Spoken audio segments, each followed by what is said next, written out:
गुरुमुखो, आज का सत्संग बहुत ही महत्वपूर्ण है। सभी गुरुमुख ध्यान पूर्वक सुने। यहाँ जो संसार का विस्तार है गुरुमुखो, इस जगत में मनुष्य किस विषय में अटका हुआ है, मनुष्य किस राह पर चल रहा है, इसमें क्या सुख है? कुछ भी तो नहीं है। जो व्यक्ति माया के जाल में फंस चुके हैं, इस संसार के विषित जाल में फंस चुके हैं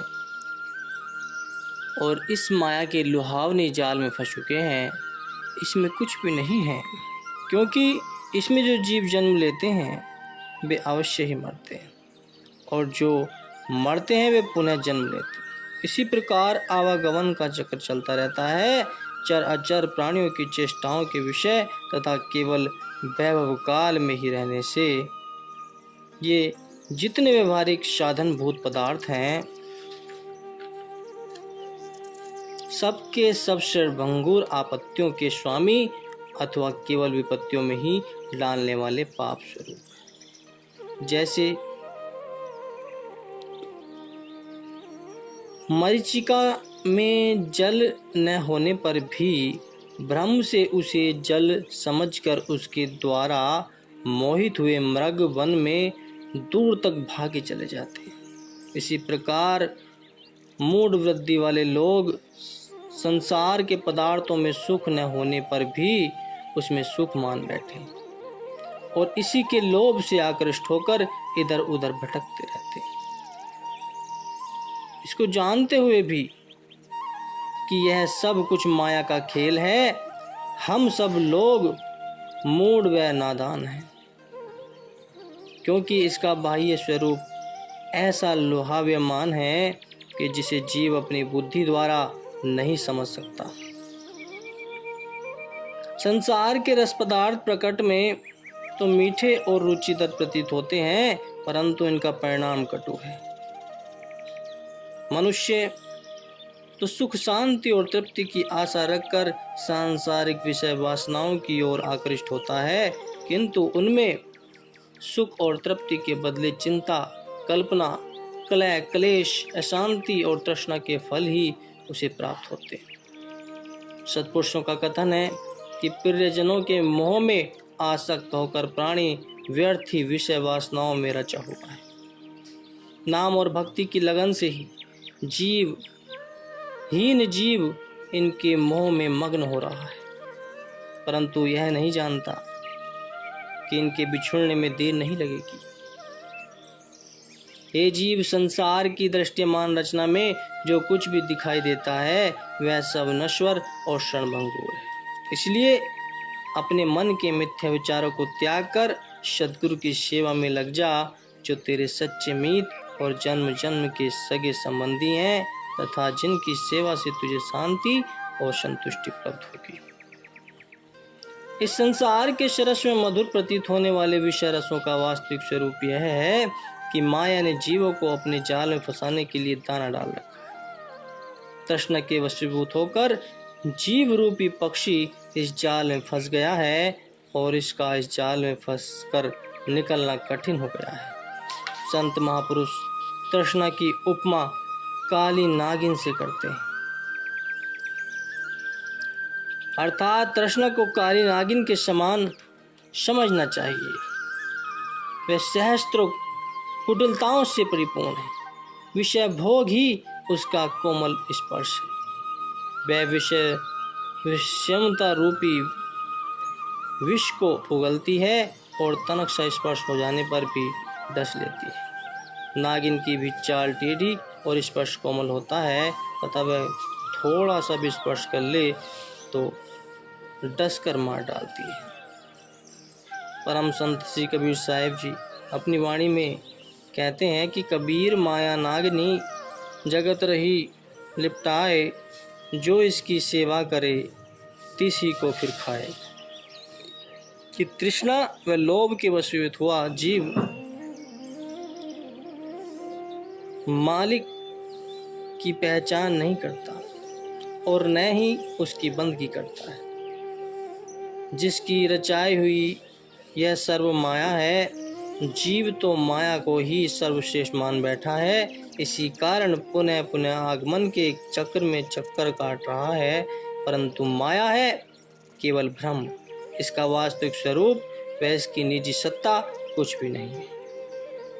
यह सदैव जीव को लुभाती रहती है और अपने निजी कार्य भक्ति की ओर अग्रसर नहीं होने देती। भक्ति प्रकाश है और माया अंधेरा। जिस प्रकार प्रकाश के होते अंधेरा नहीं ठहर सकता, इसी प्रकार भक्ति के सम्मुख माया नहीं ठहर सकती। यह तो अज्ञान के तिमिर में ही शिकार किया करती है।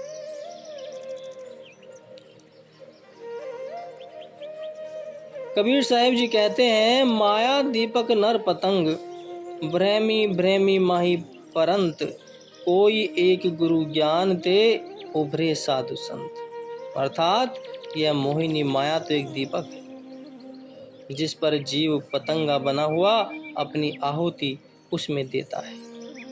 कोई विरले गुरुमुखी संत सत्पुरुष के पथ प्रदर्शन से इस माया से परित्राण पा सकते हैं। इस कुटिल माया ने प्राय प्रत्येक प्राणी को अपने प्रपंच में ऐसा फंसा रखा है जिससे जीव की बुद्धि पर भ्रम और संशय के पर्दे पड़ जाते। वास्तव में तो जगत की रचना मिथ्या और केवल भ्रांति है। जिस प्रकार अंधेरे में रस्सी को देखकर सर्प की भांति होती है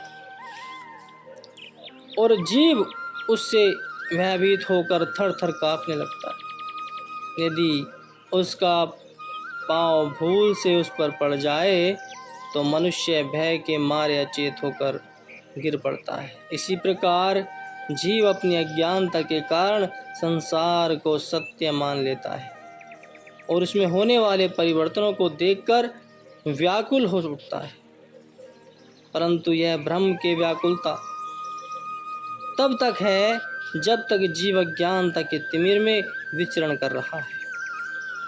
इसकी अविद्या का विनाश सद्गुरु भक्ति के बिना होना असंभव है। जैसे वाणी में लिखा है कि जे सौ चंदा उगवही सूरज चढ़ी हजार, ऐते चारणा हो दिया गुरु बिन घोर अघार। चाहे सैकड़ों चंद्रमा उदित हो तथा चाहे सहस्त्रों सूर्य भी अपना उज्जवल प्रकाश फैलाएं, किंतु यह सब प्रकाश बाह्य जगत से संबंध रखता है। बाह्य सृष्टि में इतना प्रचंड प्रकाश होते हुए भी अंतर जगत अथवा घट की सृष्टि में तब तक घोर अंधकार परिव्याप्त हो रहता है जब तक कि सद्गुरु कृपा से आत्मज्ञान की प्राप्ति नहीं होती तथा आत्मज्योति से घट की सृष्टि ते दिव्यमान नहीं हो जाती। सद्गुरु मनुष्य को उसके घट में ही परमार्थ भक्ति की निधि दर्शा देते हैं। स्थिति व सुख के भंडार को अमृत का भंडार अथवा आबे हाथ का चश्मा कहते हैं। हे मनुष्य, जिस अमृत के भंडार को पाने के लिए तू इस जगत में आया है, वह अमृत का स्रोत सद्गुरु की भक्ति द्वारा ही प्राप्त होता है। अनेक अनेक प्रकार के वेश बनाने तथा चतुराई दिखाने से काम नहीं बनेगा, क्योंकि जब तक चित्त में दुविधा अथवा दैत भावना है, अमृत का यह फल प्राप्त नहीं हो सकता। इसलिए हे मन, तू इधर उधर भटकना अथवा माया के पीछे दौड़ना छोड़ दे तथा संत सद्गुरु द्वारा बताए हुए ठिकाने पर स्थिर रहे। बाह्य जगत में खोज करने से हाथ कुछ भी नहीं लगेगा। इसमें भटकने से तो सुख के बदले दुख ही उपलब्ध होगा तथा यदि अमृत का भंडार घर में ही अथवा अपने घट भीतर ही है तो फिर बाहर मायावी पदार्थ में खोजने की क्या आवश्यकता है। कहते हैं, कस्तूरी कुंडल बसे मृग ढूंढे बनमाही, ऐसे घट में पीव हैं दुनिया जाने नहीं। कि मृग अपनी ही नाभि में कस्तूरी मृग की अपनी ही नाभि में कस्तूरी होती है, परंतु वह इस बात से अनजान है। उसकी सुगंधी से लालायित होकर उसे प्राप्त करने के लिए वन वन में खोजता फिरता है। इसी प्रकार हर घट में प्रत्येक प्राणी के हृदय में प्रभु निवास करते हैं, परंतु कोई भी प्राणी संत सत्पुरुषों के पथ प्रदर्शन के बिना इसे प्राप्त नहीं कर सकता। प्रत्येक जीव की यह प्रकृति होती है कि वह जिस लक्ष्य को लेकर चले और वह पूर्ण न हो तो खिन्न एवं दुखी होता है। मनुष्य भी संसार में मालिक को प्राप्त करने के लक्ष्य से ही आया है, परंतु यहाँ आकर मोह माया में उलझकर अपने ध्येय को बिल्कुल विस्मृत भूल बैठा है। इसलिए दुखी व अशांत रहता है।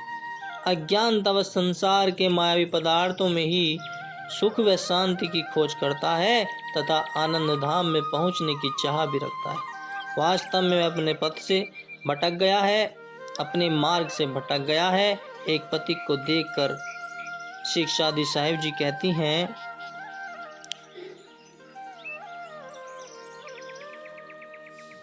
और संत कहते हैं, सत्पुरुष ही जीव को भक्ति का वास्तविक पथ दर्शाते हैं। भक्ति की कमाई करने से मोह माया ज्ञान इस प्रकार भाग जाते हैं जैसे कि सूर्योदय होते ही अंधकार दूर हो जाते हैं। प्रकाश के विस्मित हो जाने पर अंधकार ऐसे अपना डेरा कूच करता है कि फिर उसका वहां नामो निशान भी दिखाई नहीं देता। इस प्रकार परम सुख की खान जो भक्ति है, इसका हृदय पटल पर आगमन होते ही मोह माया तथा अज्ञान का अंधकार सर्वदा नहीं रहता। भक्ति की ज्योति के प्रकाश का वर्णन महापुरुष अपने शब्दों में करते आए हैं और कहते हैं कि ये माया लुहावनी है जो मनुष्य को बार बार भटकाती रहती है। जो मनुष्य समय से संत महापुरुषों की शरण में जाकर इस जीवन के रहस्य को समझ गया, वह इस माया के जाल से छूट गया और भक्ति के पथ पर अग्रसर हो गया और उसका जीवन सफल हो जाएगा। बोलो जयकारा, बोल मेरे श्री गुरु महाराज की जय।